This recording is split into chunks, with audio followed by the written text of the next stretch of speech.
슬기로운 라디오 생활 2부로 넘어갑니다.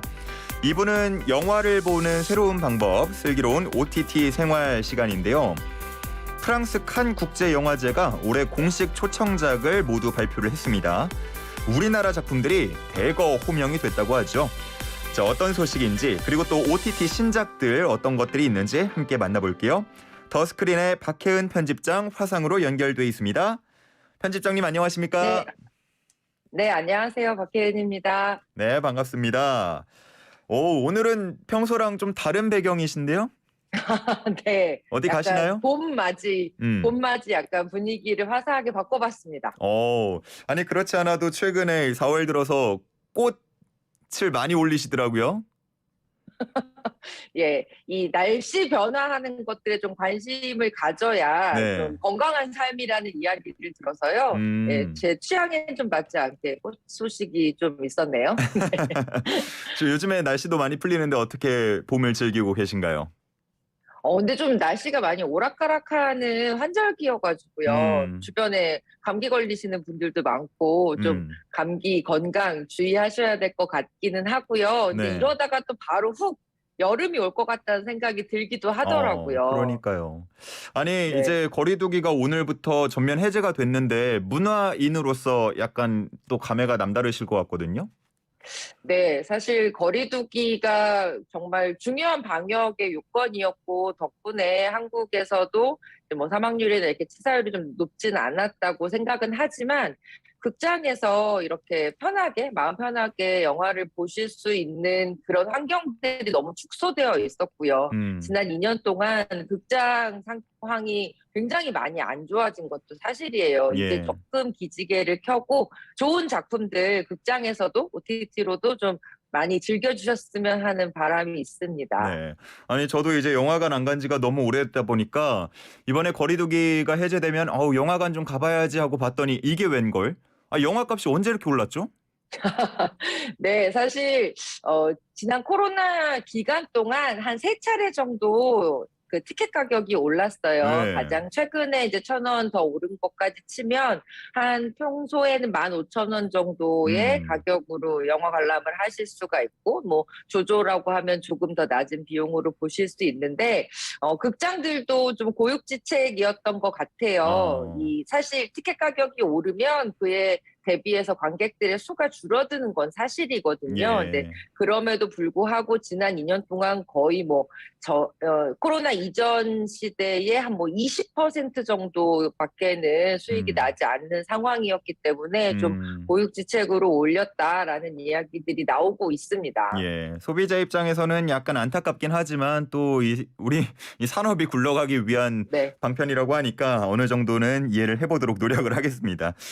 오늘 이제 본격적으로 얘기 시작하기 앞서서 저희가 청취자 퀴즈 드렸는데 힌트를 먼저 주시면서 시작을 해야 될 것 같은 게 오늘 내용 들어가면 바로 정답이 나올 것 같거든요.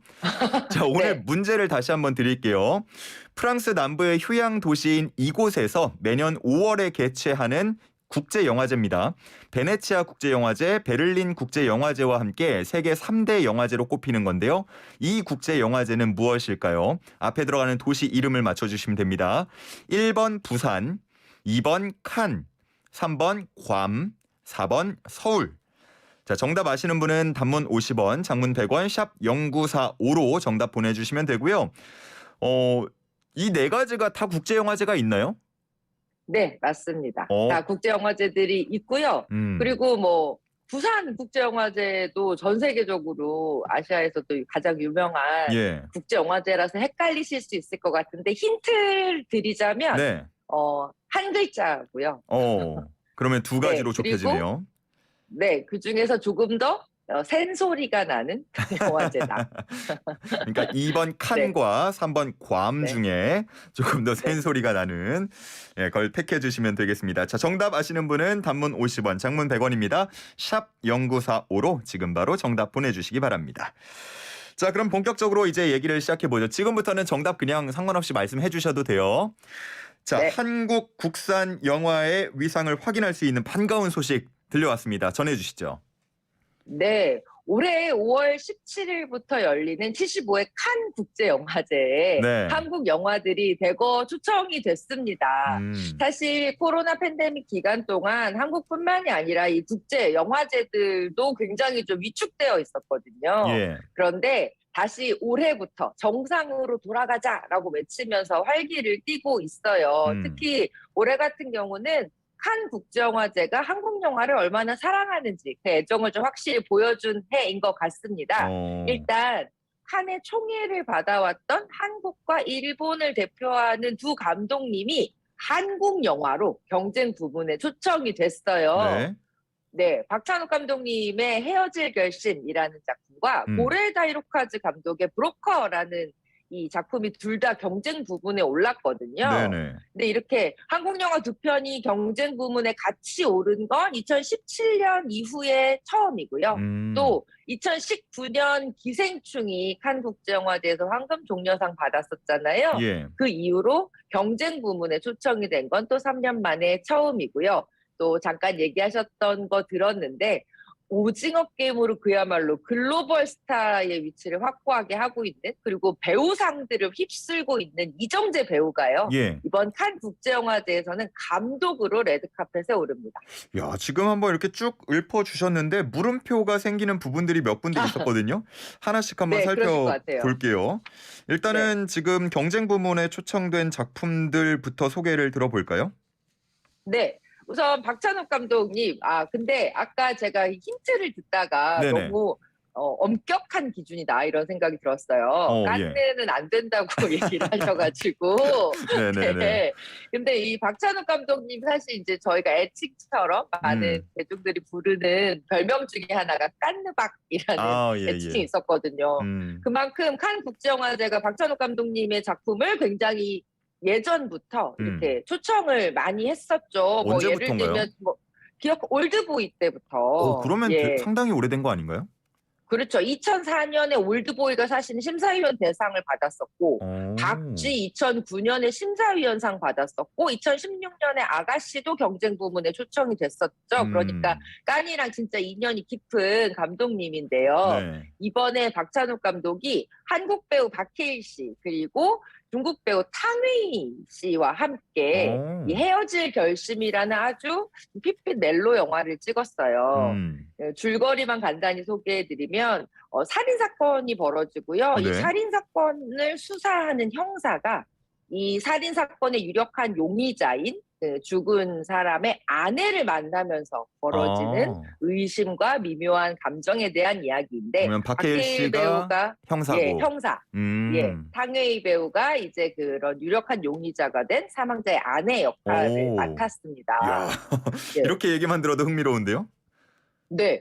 이 작품도 어떻게 보면 굉장히 글로벌 프로젝트인 거죠. 박찬욱 감독이 연출을 하고 한국 배우와 또 중국 배우가 같이 출연을 하는 작품이라서 뭐 칸에서는 이번 작품에 대한 굉장히 큰 기대를 보이고 있고요. 이 작품은 칸 공식 경쟁 부분 초청 발표되기 전부터 해외 유령 매체들이 반드시 경쟁 부분에 초청받을 만한 작품이다라고 거론했던 작품이기도 해요.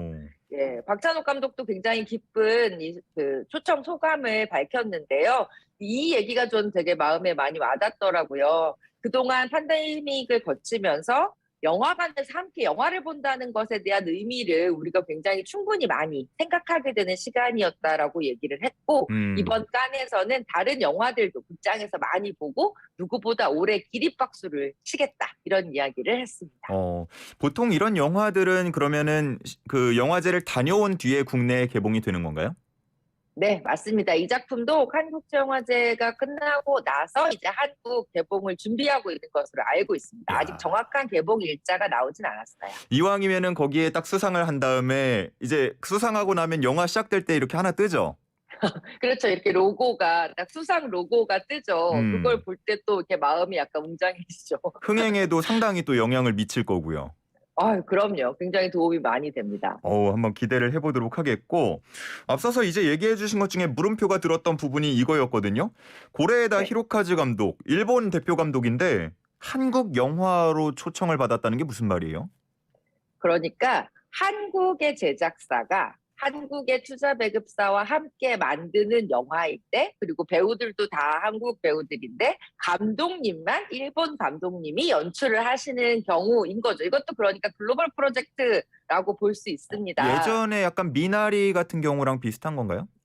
그렇죠. 미나리는 이제 한국 배우들이 출연을 했지만 이제 미국 제작사와 투자 음. 배급사가 만든 미국 예, 영화였잖아요. 예.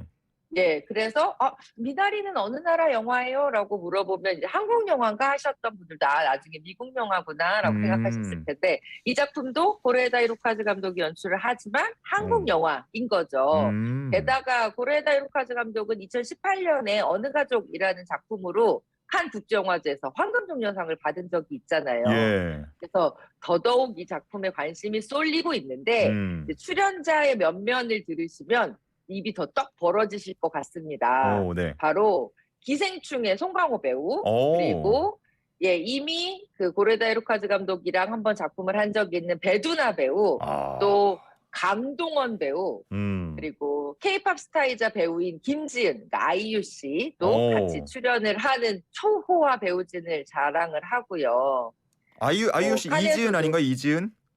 이지은 씨. 예, 이지은. 맞습니다. 예, 이지은 배우도 이제 출연을 합니다. 어. 칸에서도 정말 너무너무 기다리는 작품이었다라고 이야기를 하면서 기대를 감추지 않았는데요. 네. 이렇게 좀 언어가 다르고 이 문화적 차이를 초월해서 그 글로벌 영화인들이 함께 뭉쳐서 한국 영화를 만든다는 것 자체도 고레에다 히로카즈 감독에게 굉장히 이렇게 깊은 그 인상을 남겼는데 게다가 이 작품으로 칸에 초청받게 돼서 너무 기쁘다라는 소감을 또 남겼습니다. 제가 그 고레에다 히로카즈 감독 영화를 다 보진 않았지만 뭔가 좀 가족적인 분위기랄까? 아, 좀 네, 그런 게 저는 기억이 남는 것 같은데 브로커라는 이름이 좀 신기하네요. 네.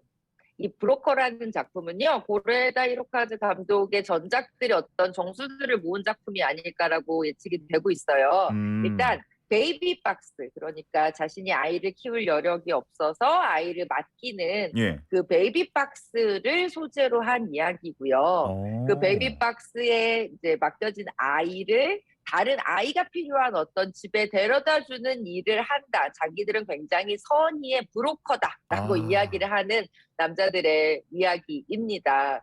어. 지금까지 사회 문제 또 가족의 이야기 그리고 아이들의 이야기에 굉장히 깊은 관심을 가져왔던 음. 고레에다 히로카즈 감독이 이번에 또 한국 배우들과 한국을 배경으로 어떤 가슴 울리는 작품을 만들어낼지 아주 기대가 큽니다.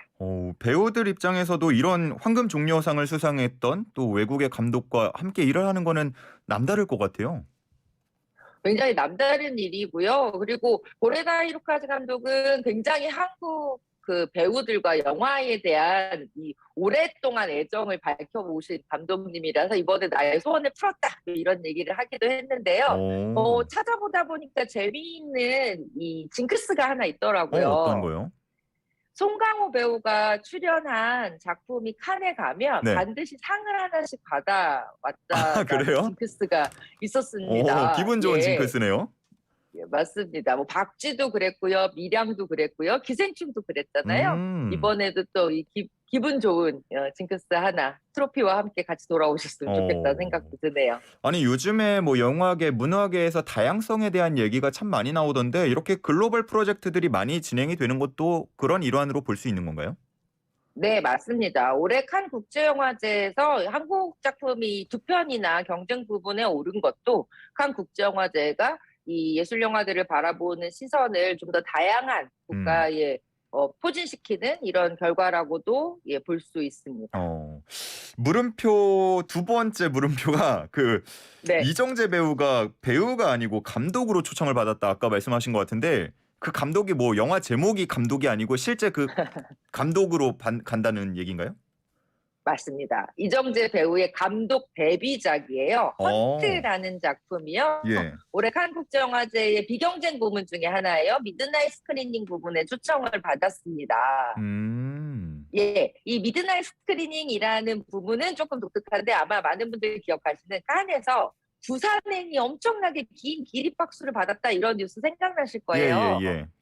예, 칸에서 이렇게 아주 흥행성 그리고 완성도가 높은 이 상업적인 장르 영화들을 초청해서 전 세계 관객들에게 최초로 보여주는 음. 일종의 이벤트처럼 미드나잇 스크리닝이라는 섹션을 운영을 하는데요. 예. 이 섹션에 이제 이정재 감독님의 오. 헌트가 초청을 받은 거죠. 생애 첫 영화 연출작으로 칸의 레드카펫을 밟는 엄청난 이 업적을 세우게 된 거고요. 또 야. 하나 여러분들 귀가 좀 쫑긋하실 만한 이야기를 드리자면 네.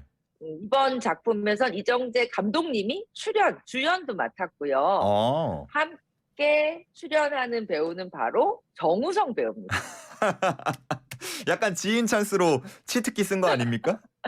오늘 되게 물개박수가 계속 여러 번 나오는 것 같은데, 네, 두 분 사실 뭐 영화계 정말 오랜 베스트 프렌드이고 예. 오랜 동료이시잖아요. 네네. 네, 기록을 좀 찾아봤더니 김성수 감독의 태양은 없다 이후에 음.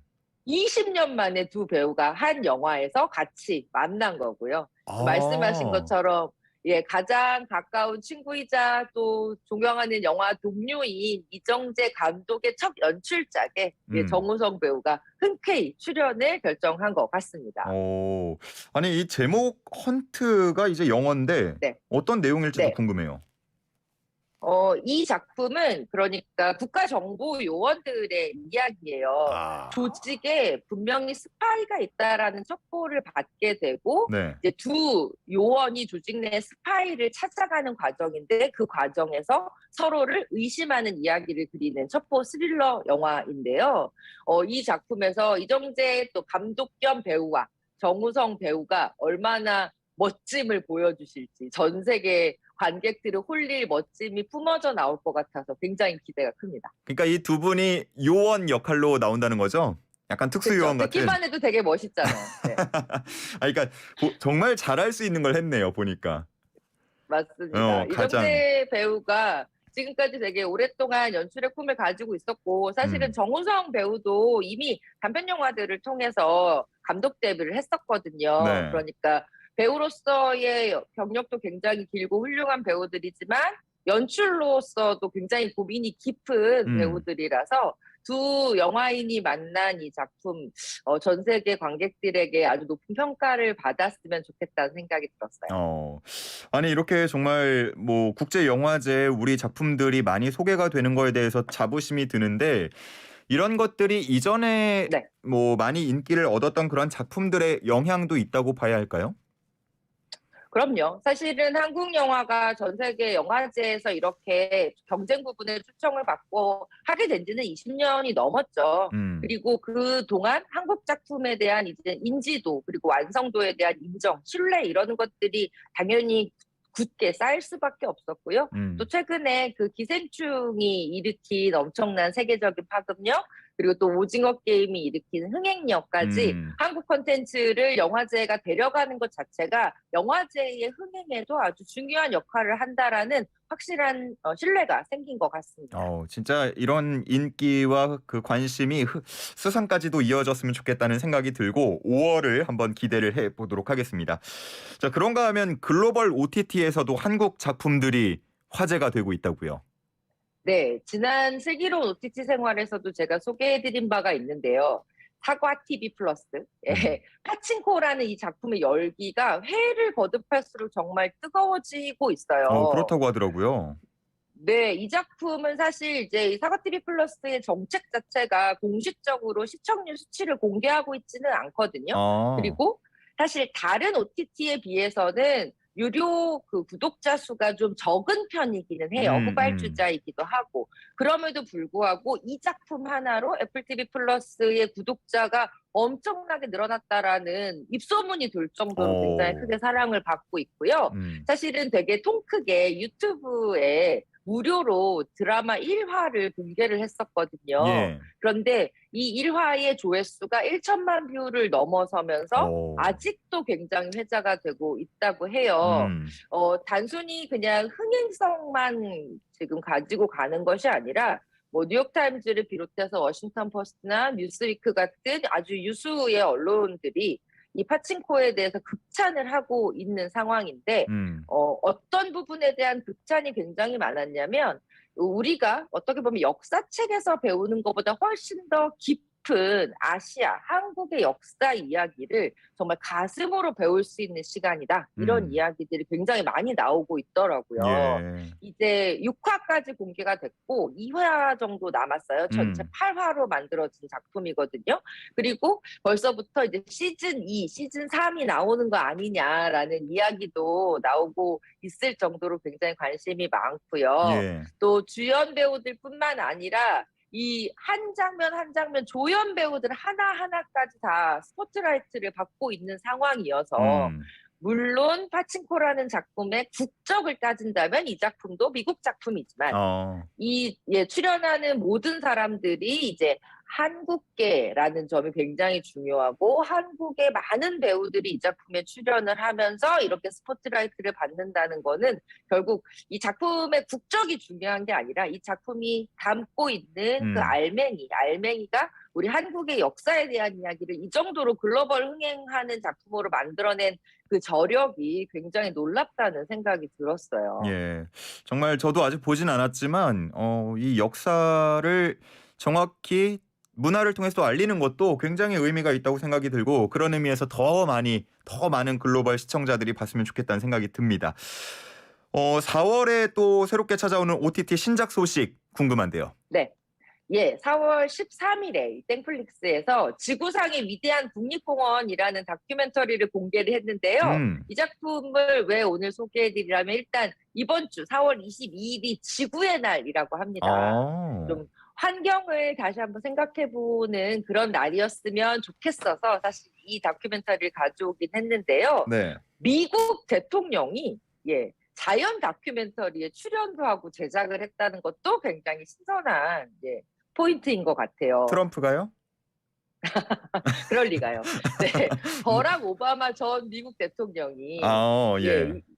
이 지구상에 존재하는 가장 신비로운 자연의 공간으로 우리를 초대를 하는데요. 그러니까 지구상에서 가장 위대한 공간이라고 얘기하는 이제 국립공원들, 이 대자연을 아주 멋진 훌륭한 비주얼과 또 버락 오바마의 굉장히 신뢰감 있는 나레이션으로 이 소개를 하는 작품이에요. 일단 비주얼도 굉장히 훌륭하고요. 나레이션을 들으면 확실히 연설에 특화된 대통령이구나라는 생각이 들 정도 이렇게 영어를 잘 모르는 제 귀에도 쏙쏙 박히는 어떤 굉장히 새로운 나레이션을 들려줬고요. 이 또 이야기를 보고 있자면 최근에 우리도 이 자연 오염, 환경 오염의 문제가 우리 현실에 굉장히 깊숙이 다가와 있다라는 거 많이 느끼잖아요. 예. 이렇게 아름다운 자연이 비단 우리 세대만의 것은 아니다. 다음 세대에 이 자연을 남겨주기 위해서 우리는 어떤 일을 해야 할까, 지구를 어떻게 도와야 할까라는 생각을 하시기 좋을 것 같아서 이 작품 추천드렸습니다.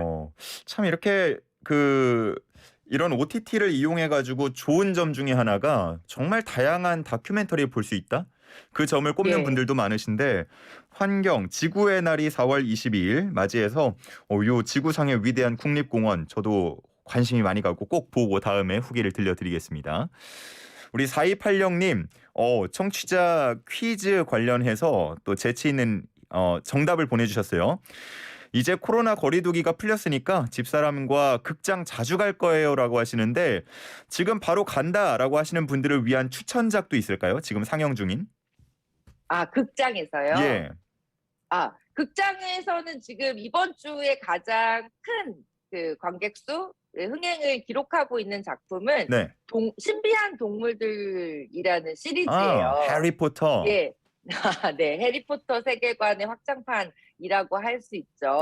이번에는 사실 이 신비한 동물의 세 번째 시리즈이기도 하고 사생활 논란이 있었던 주연 배를 화끈하게 바꿔서 새로운 매즈 미켈슨이라는 정말 멋진 배우가 이 그린델왈드라는 캐릭터를 연기했거든요. 이 작품이 지금 가장 크게 사랑받고 있고 또 가장 큰 화면에서 봤을 때 여러 가지 즐거움을 느끼실 수 있는 작품이라서 이 작품 추천드리고 싶습니다. 좋습니다. 자, 극장 가시는 분들 미리 말씀드리지만 가격에 너무 깜짝 놀라지 마시고요. 또 여러 가지 할인 혜택 받을 수 있으니까 그런 거 최대한 이용해서 즐겁게 또 극장 다녀오시면 좋을 것 같습니다. 자, 오늘은 여기까지 들을게요. 오늘 말씀도 감사히 잘 들었습니다. 네, 고맙습니다. 네, 지금까지 더 스크린의 박혜은 편집장과 함께했습니다.